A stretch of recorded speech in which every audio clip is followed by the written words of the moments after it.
Hi,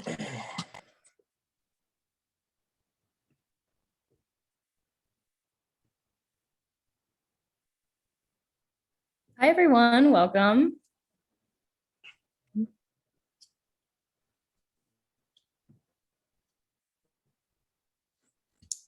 We will get started in just a minute at 2:30 exactly. Welcome to our presentation. We're so excited to have everyone here. If you feel so inclined, you can use the chat to introduce yourself, maybe say your name, where you're from, what organization you're representing, and pronouns if you're comfortable.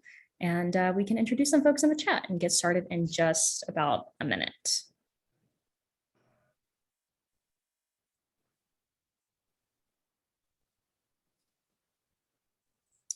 Okay, it's officially 2:30, so no better time than the present, and we will kick it off. We will continue admitting folks. This is our presentation, Exploring Community Resilience in the Place Where It Matters Most, the Ballot Box. I'm Kaylee Valencia with the Andrew Goodman Foundation, and I have my two lovely co-presenters here, Jeffrey Clemens and Mia Lejeune, who I will let introduce themselves in just the next slide. So like I said, I'm Kaylee Valencia, and I am a program manager here at the Andrew Goodman Foundation, and my pronouns are she, her. I am originally from the great state of Texas, and I went to undergrad at Louisiana State University in Baton Rouge, Louisiana, where I studied political science and sociology. And I currently live in Houston, Texas, and I have been with the Andrew Goodman Foundation as a program manager since September of 2021 and have loved every second of it. And I will let Jeffrey introduce himself next. Good afternoon, everyone. My name is Jeffrey Clemens. I go by he, they pronouns, and I'm one of our ambassadors for the Andrew Goodman Foundation, a proud graduate of a little HBCU down in Austin, Texas called Houston University, where I've served in a number of roles, including as our NAACP president and chair of Austin's College Student Commission. Really excited to be here and discuss. Hi, everybody. My name is Mia Lejeune. I'm the AGF ambassador for LSU, and I currently serve as the president of Go Vote LSU, our on-campus student voting voter registration organization. My pronouns are she, her. Currently, I'm studying political communications at Louisiana State University. And yeah, I think that's all that I need to cover. Perfect. Thanks so much, Mia and Jeffrey. A little bit about today's agenda and what we'll be doing. So first, we're going to introduce ourselves and the Andrew Goodman Foundation and our legacy story. We'll examine some of the issues related to exploring community resilience at the ballot box specifically, analyze some case studies and examples from our campuses and our network, challenge the process a little bit and what the word resiliency actually means. And then we'll give an overview and a summary and hopefully leave you feeling inspired and a call to action for what you can do in your communities and on your campuses. So a little bit about our legacy story, beginning with our vision. Our vision is that young people become active, engaged citizens who ensure a just democracy and a sustainable future. And we're strongly connected to our legacy story, and we use it to guide all of our work and everything that we do. And I also think it's incredibly important to recognize the significance of us being at the Gulf South Conference and how the South continues to be a place of strong movements for social justice and inclusion, just like the one that Andrew Goodman took part in the Freedom Summer of 1964. The organization is named after Andrew Goodman, who was a Freedom Summer volunteer and champion for equality and voting rights. And on his first day in Mississippi in 1964, alongside James Chaney and Michael Schwerner, was murdered by the KKK. The Andrew Goodman Foundation's mission is to make young voices and votes a powerful force in democracy by training the next generation of leaders, engaging young voters, and challenging restrictive voter laws. Today, we'll be centering much of our conversation around the South and issues unique to its cultural, political, and geographic landscape. And as I mentioned, I think that's really important as it ties back to our legacy story specifically. Moreover, our specific program, Vote Everywhere, is a national, nonpartisan civic engagement movement of student leaders like Jeffrey and Mia, and previously myself and university partners A program provides extensive training, resources, as well as peer network support to Andrew Goodman ambassadors, which is what we call our student leaders on the ground, while they work to register voters, bring down voting barriers, and tackle important social justice issues on their college campuses. So we really have a unique perspective on what it means to organize in the higher education space and navigating the intricacies and the barriers that come with that specifically. And since the launch of our program in 2014, our Andrew Goodman ambassadors have accomplished hosting over 5,500 community events, registering over 100,000 voters, and impacting 1.4+ million students. So as you can tell, our impact is vast. And I think that one of my favorite things about the program is that our community engagement model and organizing model is not a one size fits all. And so something that is I'm really passionate about organizing in the South is recognizing how there are different cultural nuances. And that is something that the Andrew Goodman Foundation is really attuned to and highlights in all of our organizing with our students.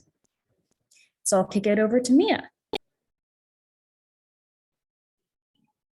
Hi, so like I said earlier, I currently serve as the president of Go Vote LSU, which is a nonpartisan, student-led, student-driven organization dedicated to voter registration on LSU's campus.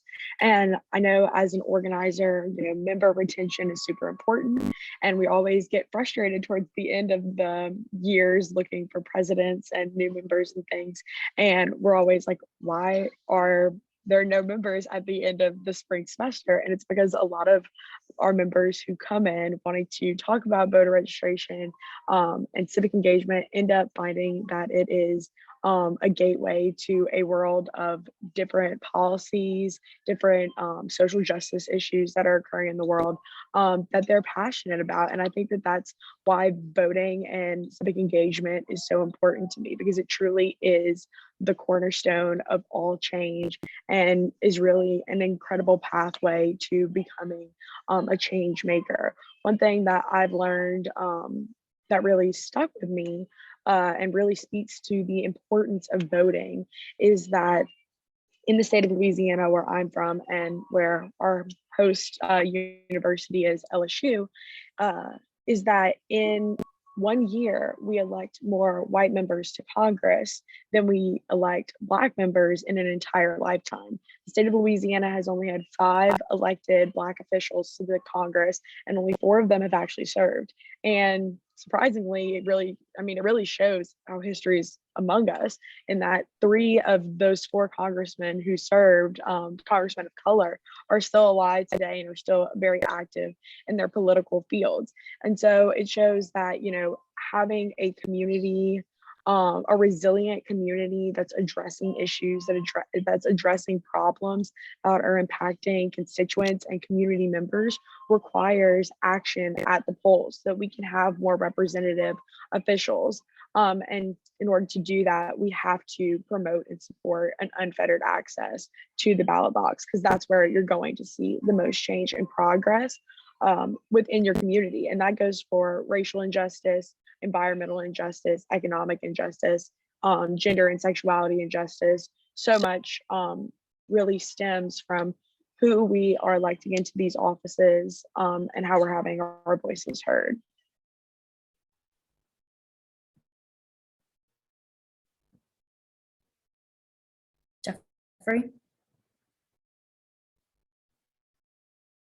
Jeffrey, I think you might be on mute. Yes, as Mia was saying, so well said about the importance of having unfettered access to the ballot box, because perhaps in no other area of the country do we face such a confluence of different issues as here in the Gulf South. So in particular, we have a variety of environmental issues that are affecting each and every one of us every day, as Mia was mentioning, and in particular with the climate crisis that we're facing, our region is kind of pivotal in that fight. And that begins with access to the ballot box. As you can see here, we have seen numerous natural disasters, and we have been the site of incredible cases of environmental racism, such as Cancer Alley in Louisiana, where people can't even breathe clean air because of the decisions that are being made by policymakers with respect to environmental regulations. And when we're talking about here in Texas, we have faced numerous devastating hurricanes since the turn of the century in 1900, all the way up to now. People have been displaced all across across our region with hurricanes like Hurricane Ida, or Hurricane Katrina, or Hurricane Harvey. All of these natural disasters are only going to become worse as the climate crisis increases, and it requires a robust and proactive response from our policymakers that once again begins with our access to the ballot box here. I know that I certainly want to have a planet when I'm older, in my 30s and 40s and 50s. And so that has to begin today on our college campuses by getting our peers out to the polls. And so the issue of voting rights is tightly interwoven with the issue of environmental justice and a number of other issues that we face today. And so I hope that through this presentation, you'll come to understand what we can do to bolster those rights. Yeah, absolutely. And I think, as Jeffrey said, as the South is continually hit by these major disasters and severe weather events, the first word that we hear in the calls to action is resilience and resiliency. And I think that that is something that is such a cornerstone and a foundation of what it means to be a Southerner, but also we have to challenge the notion of what we're meaning when we say the word resilient. The term resiliency places sometimes an inaccurate burden on the individual rather than the policymakers and the people in charge. And so as we think about this, we want to center our conversation around challenging the word resiliency while also celebrating it in terms of it being such a cornerstone of Southern culture, as Mia, Jeffrey, myself, and so many of you know. Like I mentioned, we applaud the ability to pick back up and remain committed to progress, especially after disaster and after being faced with so many attacks on our voting rights and on our rights as humans in the South. But we also understand that we have to recognize in cases, especially in the South, resiliency requires a lot of privilege. And people who aren't able to overcome the countless and incessant barriers to engaging in our democracy and in their communities aren't doing something wrong, nor are they displaying personal shortcomings. Rather, they're victims to systems that are targeting them. So for example, when somebody isn't able to make it to the voting booth, it doesn't mean that they aren't trying or that they don't want their voice to be a powerful vote in our democracy. It may mean that they have a job that they can't get off of to make it to the polling place in time before it closes. Or even if they can, during early voting, states have enacted numerous laws that limit early voting hours and polling place access. So we know that in order to be able to foster an environment where folks are easily able to participate in all parts of their community, not just voting, we have to remove barriers that keep them from doing so. So in this presentation, we're going to take a look at some of the barriers that specifically institutions of higher education are uniquely in a position to address and tackle. And we're going to do that through a model of problem, action, and result. So bringing it back to our legacy story, as we mentioned, Andrew Goodman was a young man working for progressive change. Movements such as the Civil Rights Movement and Fights for Inclusion Today have all been carried forward by young people. Young people lead the charge, and students in particular have been most successful when they're able to dismantle structural barriers rather than just exemplifying personal resilience. So we know that institutionalizing methods of engagement, students are able to not just get knocked down and get back up again, but rather maybe get knocked down once and then make sure that nobody else gets knocked down behind them. And here at AGF, we highlight and recognize how young people are at the forefront fighting for change in their communities and in our democracy. So while we challenge the word resilience, we also want to make sure we're highlighting how important community strength in the South is in our culture. Students celebrate community resilience and organizing, and they also recognize there's more work to be done, and they're able to use higher education spaces to break down barriers. By engaging in systemic change, we can continue to build communities that both celebrate and challenge what it means to be resilient. And so, as we're talking about this, as Kaylee mentioned, there are barriers to voting for many people, regardless of where they're coming from. Today, as youth and minorities have continued to show up at the polls and engage in democratic processes in unprecedented numbers. In Texas in 2020, for instance, we actually saw a 600% increase in youth voter turnout, the largest in our state's history. So we're showing up. But we are being met with severe backlash and retaliatory efforts in our state legislatures to suppress our power and our movement. It's never been more important for college campuses than to empower and champion civic life and democratic engagement in this moment. The fact that we're being restricted from this from the ballot box shouldn't stop our efforts to be strong voters. And so when we're taking Absolutely. Go ahead, Jeffrey. Sure. And so we can move on to the next slide. When we're trying to measure the scale of voter suppression across the South, what we're seeing, as I mentioned before, are efforts to pass legislation that is going to make it more difficult to vote in some measure or another. So when you see this map, you'll see that the states that make up the Gulf South, from Texas to Florida, in their past legislative sessions have passed various bills which do just that, restricting that access to the ballot box. You'll notice that Texas passed the most out of the Gulf South region with 10. Some of our most prominent bills have made national media and have even resulted in the ire of our president because of how restricted they are. And Florida is a close second there. Mississippi did not have a legislative session, but it's likely that in the next session they will follow suit with some of their peers across the South. This is incredibly significant for the fact that although this is a small number of bills in some cases that were finally passed and signed by governors, that a threat to democracy in any one of these states and anywhere across our country is going to be a threat to democracy everywhere. Weakening our civic infrastructure makes our democracy weaker because that means less people are going to have their voices heard and be able to be represented by people who look and sound and have experienced some of the things that they have in their lives. So even in Louisiana, for instance, where we only saw one bill, that is just another arrow into the foundation of our democracy being weakened and opening up cracks. And so across the South, however, I do think that we have a unique opportunity in our college campuses. As a college student, I certainly have great hope for what we'll be able to do. And so the reason why our college campuses are such a unique opportunity is because you have students from many different backgrounds coming together and taking ownership over a community, which in my opinion is what democracy is all about. It's about going to institutions and building institutions and really taking ownership over them and using that institution as a tool for progress. And so college campuses are all about that. We go to school to learn skills, get skills, and to go out into the world and change it. And so when you have thousands of students coming together on a single campus, you can make some really interesting things happen. College campuses have just such a unique sense of community, and through that community, they have the ability to break through a lot of these barriers that are being put in place. And most importantly, perhaps, we're just adamant. College students don't like taking no for an answer. And so when we face opposition, we organize, we mobilize with our peers. And so this is an important investment for colleges to make to become an important ally in this fight for access to the ballot box. Kayla. Yeah, absolutely. As Jeffrey said, colleges are really in a unique position to tackle so many of these issues, and many of the barriers to the ballot box can be alleviated and even eliminated through systemic institutionalization of voter-friendly practices on college campuses. And so we first want to look at where college campuses are falling short. We know we're in a position to tackle these important issues, but where are we failing to meet the mark here?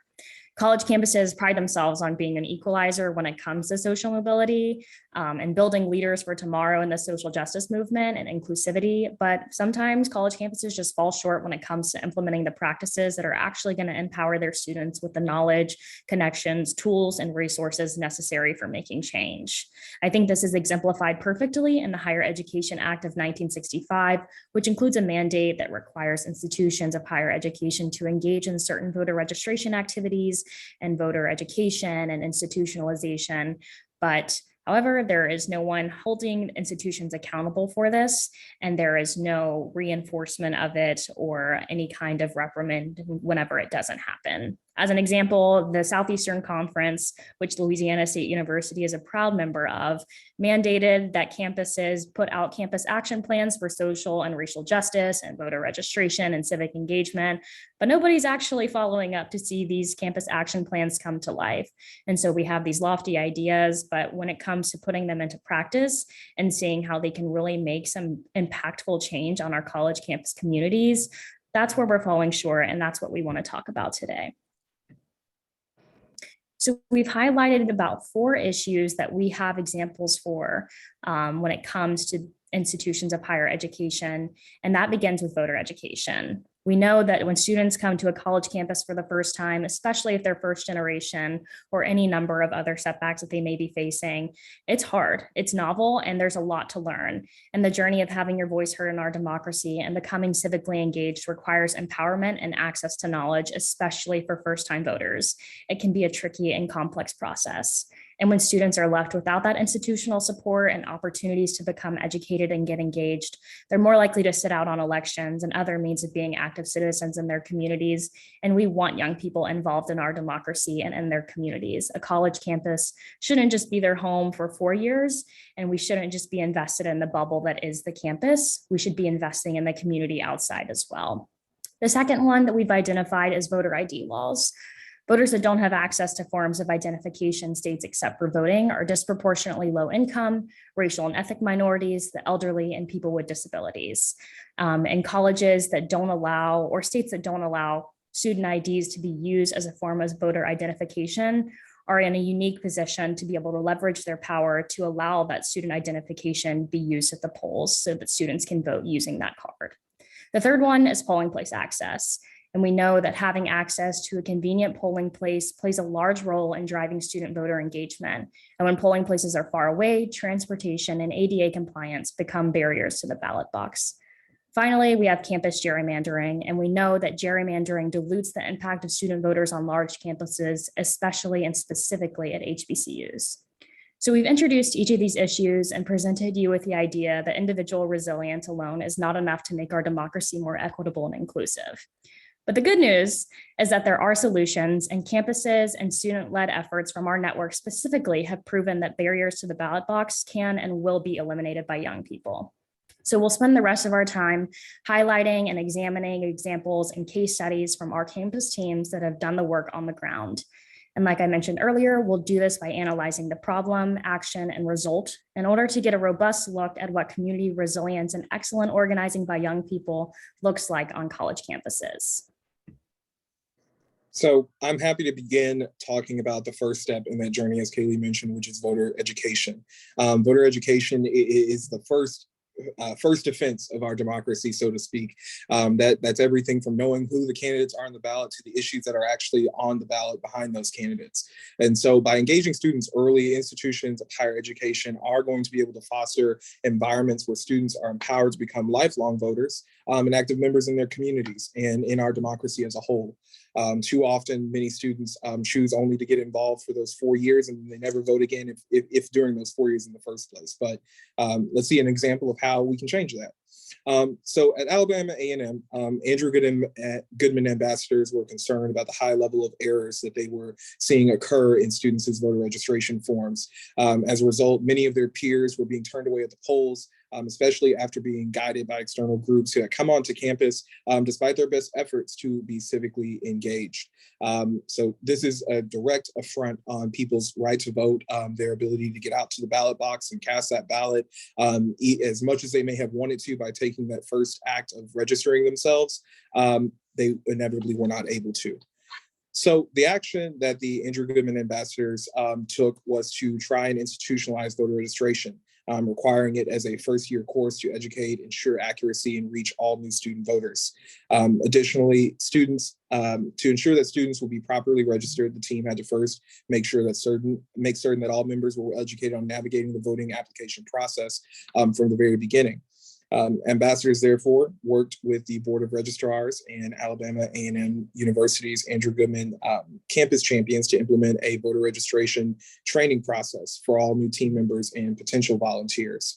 And after that, the team collaborated with A&M Student Government Association and first-year orientation professors to implement voter registration into first-year programs.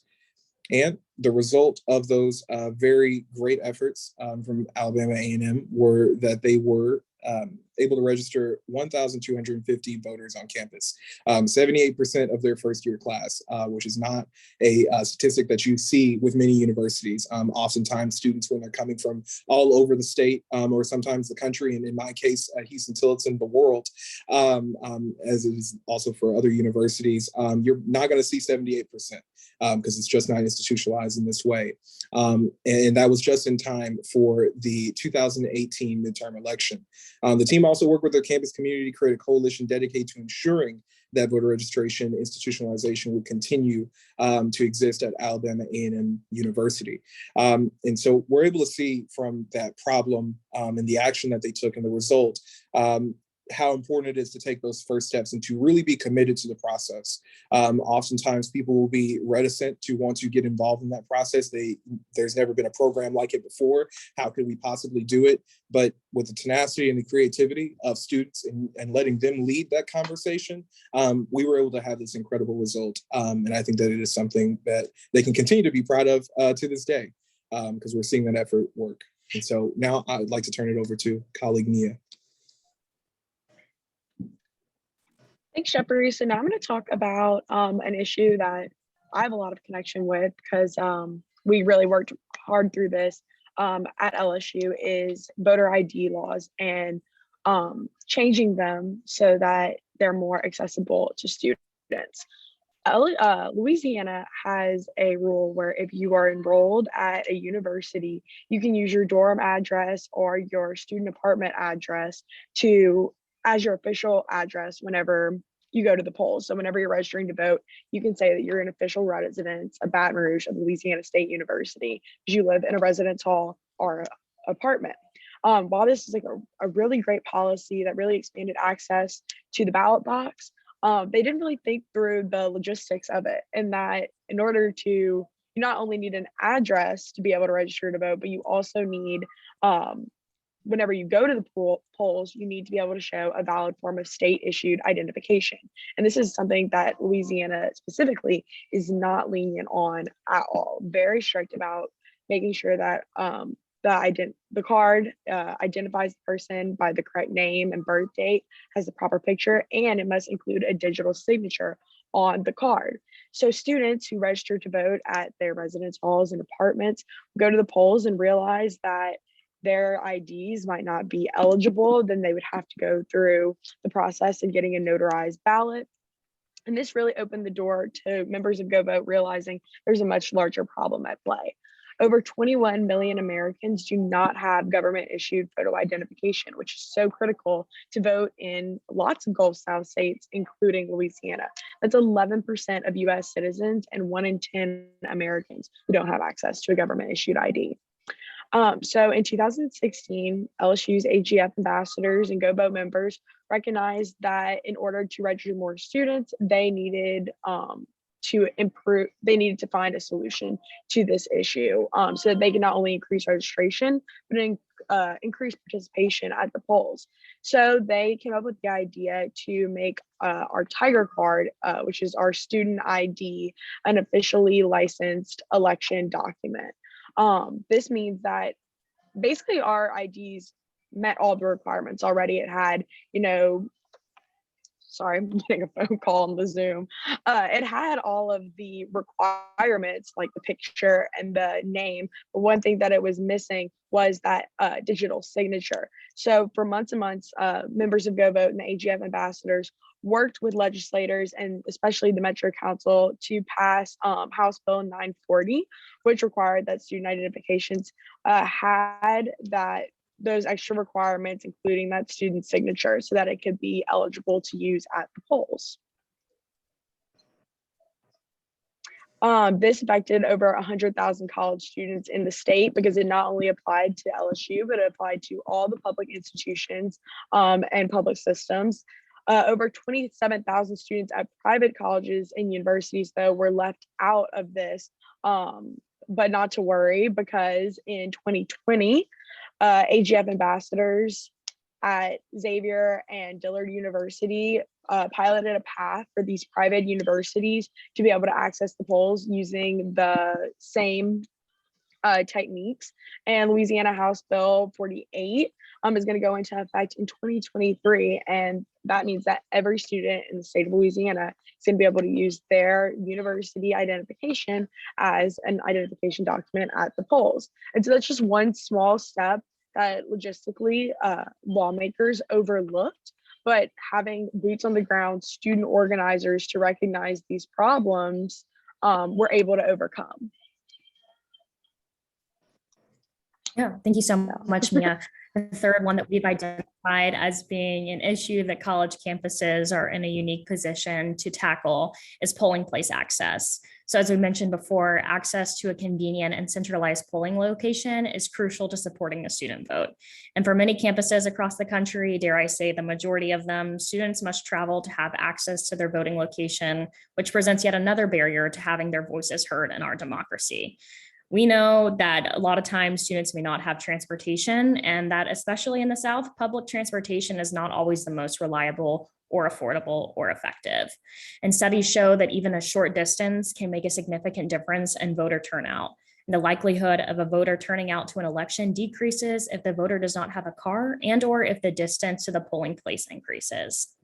And so we've seen this issue be tackled specifically at one of our campuses in our network, Bard College. So Bard College students had clear and documented difficulties voting at their allocated polling site, which was a church in their town. It was situated on a windy country road 2 miles from campus without sidewalks or public transportation, and most students at their campus did not have access to a car. So alongside the Election at Bard group, which was powered by Andrew Goodman ambassadors and the Bard Center for Civic Engagement, they provided rides for students to the polls. But even with the transportation secured, the church, which was the polling place, was quite small and had highly limited parking, which resulted in consistently long lines outside along a dangerous road. And what's more, an outdated wheelchair ramp and an incomplete Americans with Disabilities compliance report. The church was not accessible, according to the ADA. And most recently, during the COVID-19 pandemic, the church's limited space indoors made it impossible to adhere to social distancing guidelines and protocols. And so as a result of this problem, the students on the Bard College campus recognized the urgency. And on September 4th of 2020, they worked with the Andrew Goodman Foundation to file a lawsuit against the Dutchess County Board of Elections for violating students' voting rights. Ambassadors took the lead on organizing their campus community in support of the litigation, collecting testimonies from student voters, and demonstrating their unwavering campus momentum leading into the 2020 election. Our ambassadors testified at hearings for the case, spoke at town hall meetings, and wrote op-eds for local Dutchess County newspapers. And I think that each of these are just powerful examples on how our students take such a multi-pronged approach to organizing in their communities and recognizing where their voices can be the most effective. Just weeks before Election Day, the students were finally granted an on-campus polling site for the first time, and ambassadors immediately got to work to make it accessible and friendly to town residents, as well as well-run. We know if there's anything students know how to do, it's organize and make a place really inviting and warm, and that's exactly what the Bard College campus students did. Despite the state Supreme Court positive ruling in 2020 that allowed on-campus polling site, the case has continued to face a constant stream of appeals from the commissioner and attempt to see it dismissed as a polling site. The excitement continues, most recently with another win. However, the latest update is that it has not been a designation communicated to the campus for the next round of voting. And so as it happens with voting rights, things are continually fought. And backlash is students are continually met with backlash. And so supporting student efforts and advocating for these types of restrictions to be removed is incredibly important. The fight truly never ends. Just to show the impact of what a polling place on campus can have for college communities, specifically Bard, looking at the 2020 Institute for Democracy and Higher Education's National Study of Learning, Voter, and Engagement, where we can analyze the rate at which students vote and how students vote. We're able to see the change from 2016 to 2020, an almost 4-point increase in the overall student voting rate, which may seem like a small movement, but if you think about how powerful each one of those students' votes have now become, you can really see how vast the impact is on Bard College's campus and how this can be replicated on campuses across the country and become such a powerful movement, especially in states where students' votes are increasingly more powerful, like Texas and like Louisiana and other states in the Gulf South. And here we have a wonderful visual aid of when the Supreme Court ruled in favor of Bard College's right to an on-campus polling site.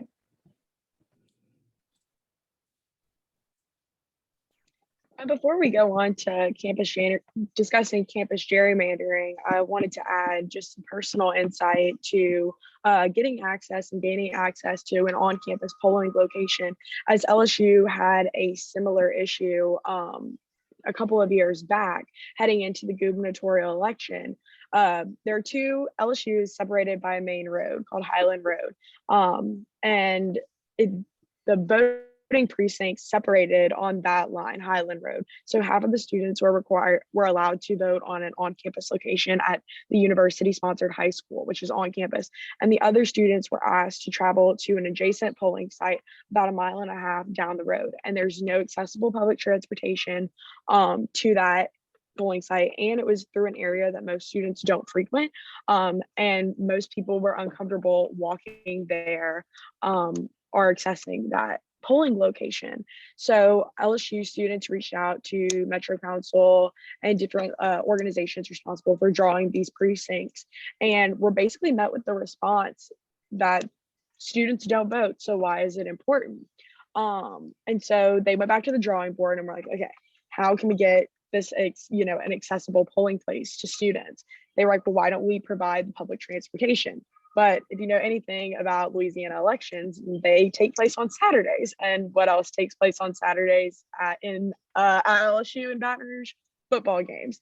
And we figured with tailgating, football goers, it'd be a little bit chaotic to be providing transportation on and off campus, and would, lend itself to some bad behavior and some unsafe situations. So we went back to the Metro Council, and they basically said, show us the numbers. And so Go Vote really organized, mobilized, registered thousands of students to vote, and went back to the Metro Council and was like, the students are registered, they're excited, they're ready to vote.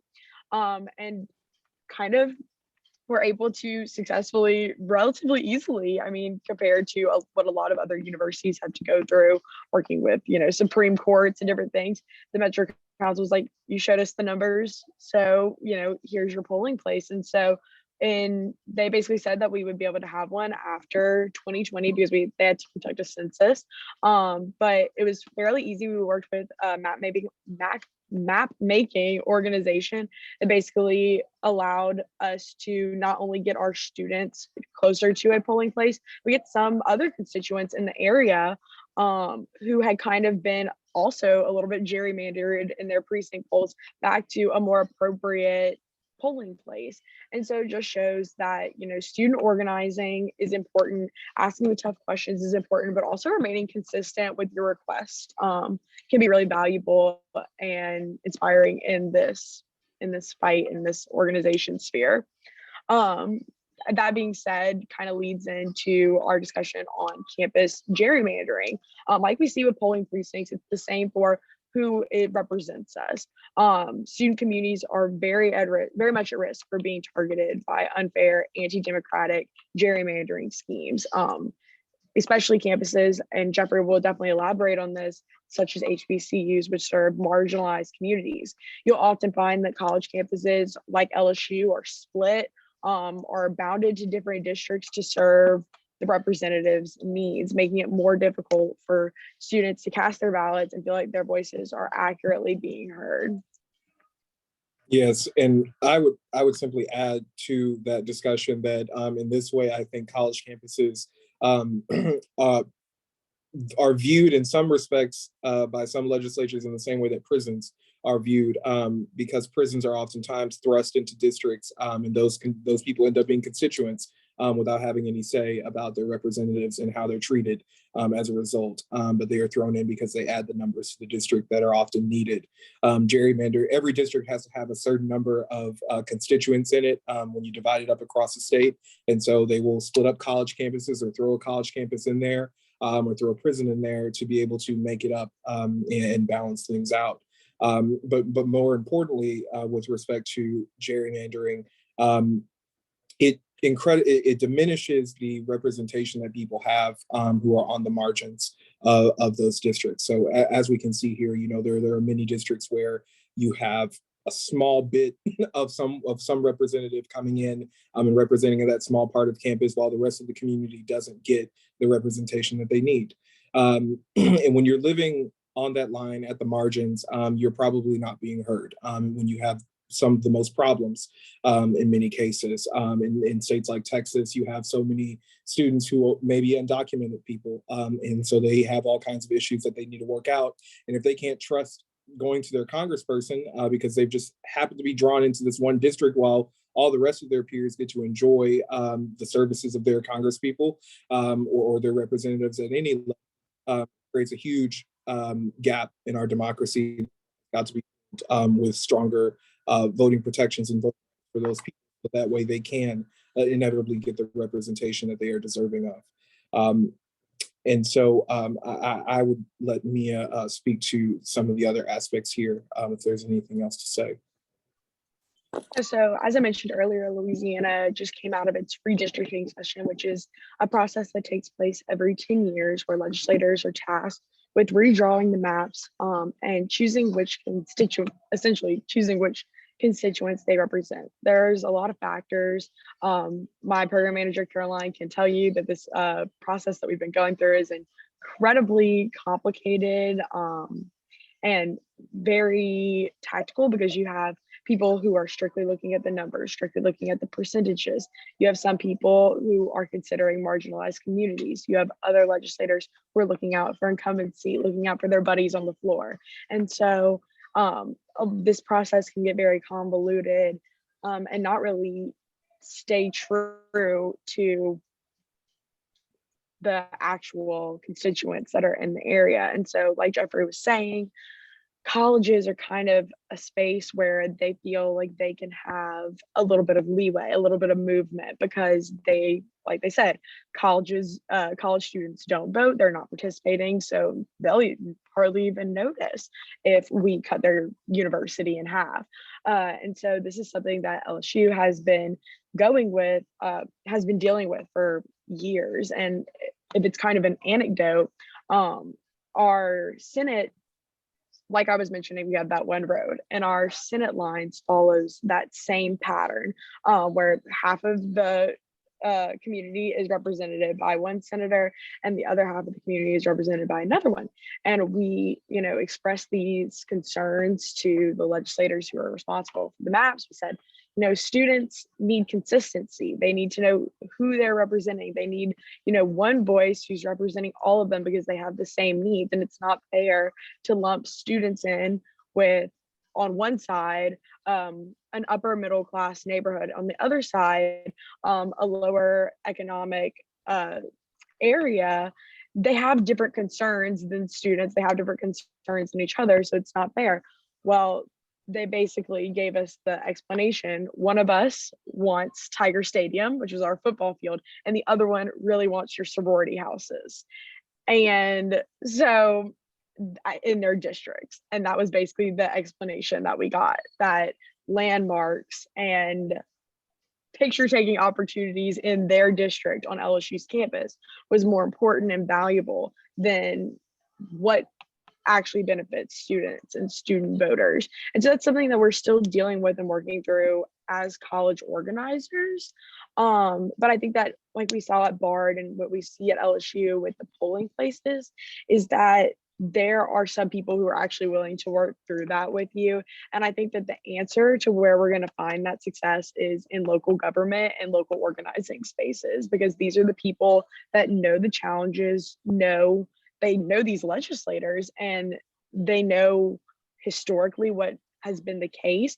And so organizing, not forgetting that your local legislators, your local elected officials like your mayor and your metro councilor there, but also these advocacy groups, and working together to remain persistent and consistent, I think is key. Absolutely. And I can only echo everything that Mia has said, that has been so well said. And the only thing I would add is maybe to encapsulate all of that is that democracy, it's an everyday commitment. There's not one venue or avenue to get there. There's not one road that you have to take. It's a whole ecosystem of things that we have to do. And so our institutions of higher education, as well resourced as they are, pretty much every public university in the country is getting, millions, if not billions of dollars from their state government. They have it in their budgets to be able to work on civic education issues and to make their students a part of the community. And so that is why it is just so crucial that these institutions play a major role in our democracy, especially when it's as complicated as gerrymandering. Although gerrymandering sometimes comes down to that simple personalistic. I want the sorority house so that way I can go take pictures later on in the year. Sometimes it's way more complex in terms of this community was split by a highway 20 years ago, and now we have people who are having disparate outcomes in their representation. And how do we make that fair? How do we increase the equity in a certain area? It's a complicated discussion, but it doesn't really have to be if we put the resources to make it less complicated.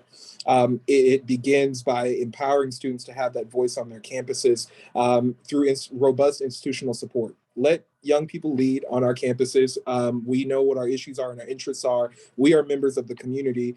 Take us seriously or face our vote in the ballot box. Of course, we are, as we've been discussing throughout this whole program, there are efforts every single year, the more that we come out to suppress that vote, to make sure that we can't go to the ballot box. But that is why we continue pushing back. And that is why we have to continue showing up. So that way we do become more of an organized constituency that actually can advocate for our issues on college campuses. And so when institutions give that robust support, when they trust students, when they listen to students, and when students organize and take that organization to the halls of power, they're going to affect the whole ecosystem and allow everyone else to be as engaged as they are in that process and have a real voice in our democracy. And so just reiterating this point that it is just incredibly crucial for institutions of higher education to be leaders in this movement. Yeah, absolutely. And as we begin to wrap up here, I want to circle back to our original point and think about the word resiliency in a different light. And the next time you go to write or say or email the word resilient, maybe think a student organizer or a community advocate, and think about what you can do to support their work and continue to foster that sense of community and that foundation which the South is built on.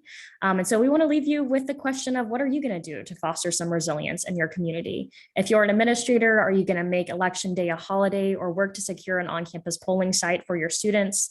If you're a faculty person, are you going to help to incorporate voter education into your class curriculum? And if you're a student, are you going to reach out to student organizations to help build powerful and diverse coalitions of student leaders alike? And with that, and as you think and stir on those questions, we want to open it up to a quick Q&A. I believe we have about 5 minutes. So if you have any questions, you can either drop those in the chat or come off mute, and we'd be more than happy to answer. Thank you so much for your time and for listening to us. I will also give a brief plug to Jeffrey and Mia's socials and LinkedIn's. They're wonderful young people and they're truly going to change the world one day. So if you have any interest in connecting with them after this presentation, please feel free to take a screenshot of their information or find them on the Hoova app and connect with them afterwards. Okay, we'll stick around for a couple minutes to answer questions. And if there are none, then we thank you again for your time. And we truly hope that we've had some thought-provoking discussion and given you some opportunity and some light and some hope into what our young people are doing to help build a better future for all Americans in our democracy.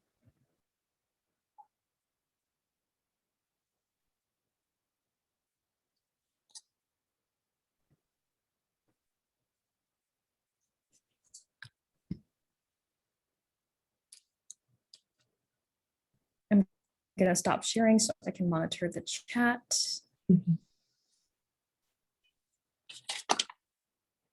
I just want to make a note that I think is important to recognize when organizing in a Gulf South state, and something that I've had to learn to do, and I think that HGF really does a good job of promoting, is this idea of nonpartisanship in a world where, voting rights has kind of been staged as a partisan issue, which I've experienced here in Louisiana.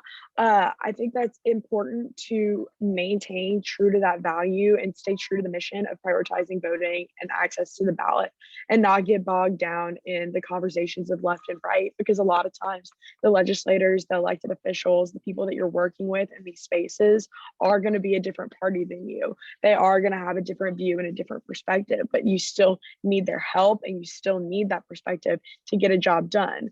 In Louisiana, for example, we're working with a Democratic governor, majority Republican legislature, a Republican secretary of state, and a Democratic mayor, and a 50-50 metro council. So it really goes either way, depending on who you're organizing with. So I think that, if I could share any advice, it would be to remember your roots, remember the legacy story, and remember your why and your mission and your organization's legacy story, and use that to motivate you rather than, party or ideology. It's all about, working together and bringing a community together so we can see more representation. So that's just my little a little plug, because I've kind of really been working in that space recently, working with people who I don't necessarily always agree with, but having to work with them to see a mission be accomplished. So yeah, if there's only one thing I could Great add point, to, Mia. because excellent point. I mean, there's not too much to add, and I would just, if you're a young person in the room, I would also say don't be afraid don't be afraid to be the first person to speak up. Sometimes you have to be the one to initiate the conversation and just start that organizing by yourself. Wherever you see a deficiency, think about what your skills are and what your resources are, and think about how you can bring those together to start connecting other people. As I said earlier in the conversation, a threat to democracy anywhere in our country is a threat everywhere. And so anything we can do to strengthen it somewhere is going to ultimately benefit everybody. So it's important to take that first step. Yeah. Wonderful. Well, it looks like we are officially at time. So thanks again for joining us today. And like I said, if you have any questions, please feel free to contact us in the Whova app. All of our contact information is there. And thanks again for joining us. Hopefully we'll see you around soon.